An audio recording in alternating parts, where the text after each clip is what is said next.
Have you ever felt like your life was falling apart, not because of some disaster, but because of one careless word, one emotional outburst, one impulsive swipe of your card, or a sleepless night trapped in your own thoughts?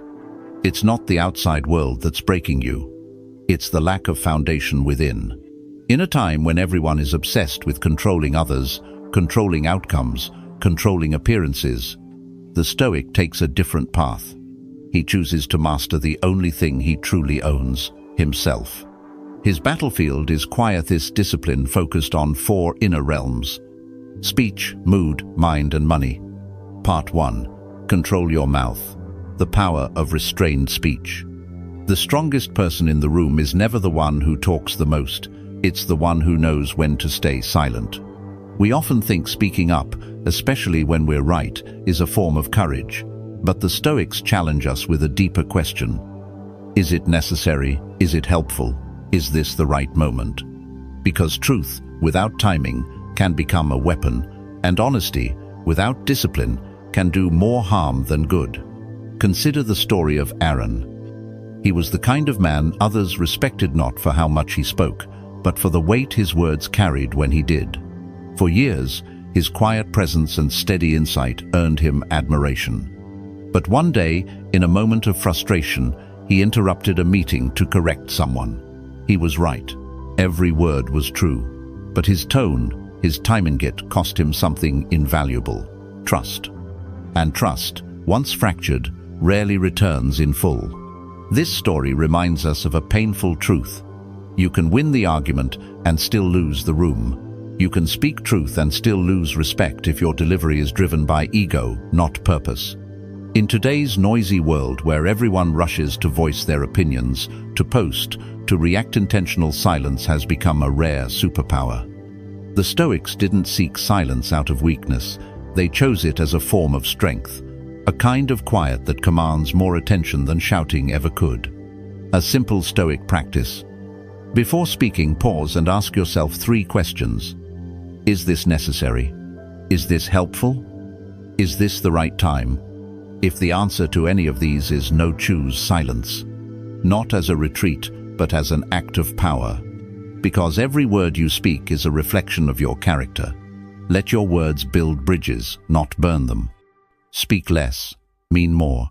Let your silence echo louder than noise. Part 2. Control your mood, mastering the inner storm. Emotions are not the enemy, but acting on them without awareness is self-destruction. We've all had those days. You spill coffee on your shirt in the morning, and somehow the day just spirals. That minor frustration follows you into the meeting room. It leaks into your tone with co-workers. It lingers at home. You lie in bed, exhausted not from physical effort, but from emotional chaos. One tiny moment hijacked your entire day. That's the danger of an untamed mood. It multiplies. The story of Jason captures this perfectly. After months of job searching, he finally landed a high-stakes interview. But that morning, everything went wrong. He woke up late, hit traffic, spilled coffee on himself.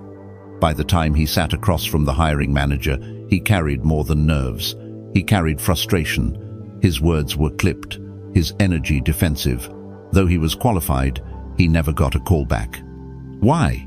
Because he brought the wrong version of himself into the room. The Stoics didn't teach us to suppress our emotions. They taught us to recognize them, name them, and then choose how to act. Emotion is part of the human experience, but reaction is always a choice. A practical Stoic exercise. When a strong emotion rises, don't suppress it, name it. I feel anger. I feel disappointment. I feel dismissed. Then pause and ask, what would the stronger version of me do right now? That pause, that breath between feeling and action is where real power lives.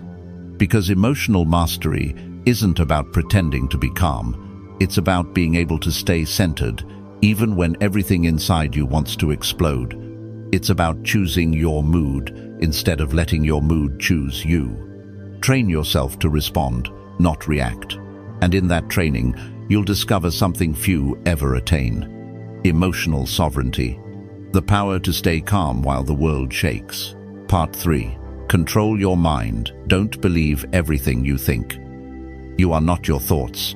You are the one who chooses what to do with them. Some days, your biggest enemy isn't out there. It's not your boss, not your bank account, not your partner. It's the quiet voice in your head whispering, "You're not good enough, you'll probably fail, they don't respect you." And the tragedy? You believe it. Not because it's true, but because it sounds familiar. You've rehearsed these lines so often, they feel like facts. But they're not facts. They're untrained thought loops of fear disguised as logic. Let's talk about Carl. He lost his job not because of poor performance, but budget cuts. At first, he took action, but slowly, his thoughts took over. Maybe I'm too old. Maybe no one's hiring. Maybe I'm done. He stopped applying, stopped replying, and eventually stopped believing. The Stoics warned us of this trap.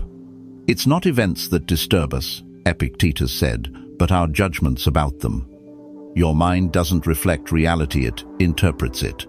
And if you don't question that interpretation, you'll live inside a story you never consciously chose. Stoic mind training. Start observing your thoughts like a mental security guard. Pause and ask, is this a factor, just fear? Journal the difference between what happened and what you told yourself about it. If the thought doesn't serve your growth, dismiss it like junk food. Just because it showed up doesn't mean it deserves to stay. When you train your mind to observe, not obey, you stop being a victim of your thinking and start becoming its master. And that's what Stoicism really teaches us. Not how to shut off our minds, but how to clean them, challenge them, and choose the thoughts that build the future we actually want. Your mind isn't a mirror, it's a tool, sharpen it. Part 4. Control your money. Turn your wallet into a weapon of freedom. True wealth isn't about how much you earn, it's about how little you need to feel whole. Most people don't have a money problem. They have a self-discipline problem disguised as lifestyle. They spend not because they need, but because they're bored, stressed, insecure, or simply trying to feel in control of something. We've all done it. You're overwhelmed. You scroll, you click, you buy. And for a brief second, the dopamine hits. But what comes after? Guilt, mental clutter, a subtle erosion of peace. Because uncontrolled spending doesn't just empty your account, it empties your clarity. The story of Leo proves this. Nice car, trendy clothes, dinner at all the right places. On social media, he looked successful. Behind the curtain, maxed out credit cards, sleepless nights, constant pressure to maintain an image. He wasn't buying things. He was buying approval. And that's the trap. You spend to feel better, but you never get better. You buy to feel secure, but become more dependent. And worst of all, you lose sight of who you're becoming. Stoic practice for financial power. Ask 3 questions before any purchase. 1. Does this align with the person I'm becoming? 2. Is this a reward or just emotional relief? 3. Will this matter in 5 years? The Stoic doesn't spend to impress. He spends to protect. He saves not out of fear but out of clarity. He delays gratification because he's building something stronger than image, independence. Because the truth is brutal and liberating. You don't need to be rich. You need to stop betraying your values for short-term pleasure. Money is a mirror. It reflects whether you're living with purpose or running from discomfort. Train yourself to spend like a Stoic. Quietly, intentionally, without apology. And you'll discover a rare kind of wealth. Freedom from the need to prove anything to anyone. Part 5. Control yourself, or be controlled by everything else. If you don't lead yourself, something else will. Your anger, your fear, your habits, or your past. We often talk about freedom. Freedom to do what we want, say what we feel, spend how we like. But here's the hard truth. What most people call freedom is just unfiltered impulse. They think freedom is doing whatever they feel like. But Stoicism teaches the opposite. True freedom is the ability to choose the harder path when it's the right one. To delay, to discipline, to direct yourself with intention even when no one is watching. Take Anthony, for example. He reacted to everything. Criticism, he lashed out. Unexpected bill, panic. Tough conversation, he blamed others. Outwardly, he seemed bold, but it wasn't strength. It was emotional chaos dressed up as confidence. Because if the world can push your buttons, it owns you. Every unfiltered word, every emotional purchase, every wasted hour. They seem small until one day you look up and realize your life isn't being lived, it's being leaked. The Stoic path is not about suppressing your humanity. It's about elevating your awareness. To be able to look in the mirror and ask, am I the master of my reactions? Or just a slave to my mood swings? Do my habits reflect discipline or distraction? The Stoic solution. Start small. Build a life that respects who you're trying to become. Say no when comfort whispers yes. Walk away when ego wants to fight. Wake up when your emotions want to snooze. Because the most dangerous enemy isn't external. It's the version of you that knows better, but doesn't act like it. And the most powerful man in any room? Not the loudest, not the richest, but the one who can rule himself when no one else can.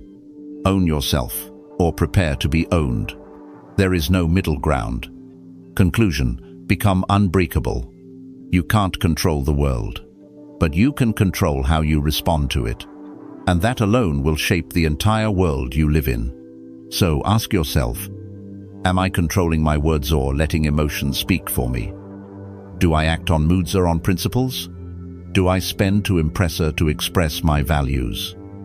Do I own my mind or obey my doubts?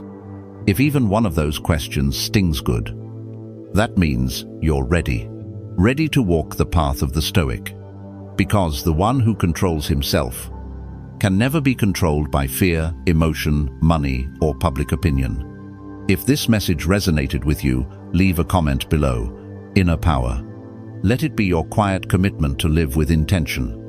And if you're ready for more, subscribe to the Stoic Habit so you don't miss the next chapter in mastering your inner world. Your journey is just beginning.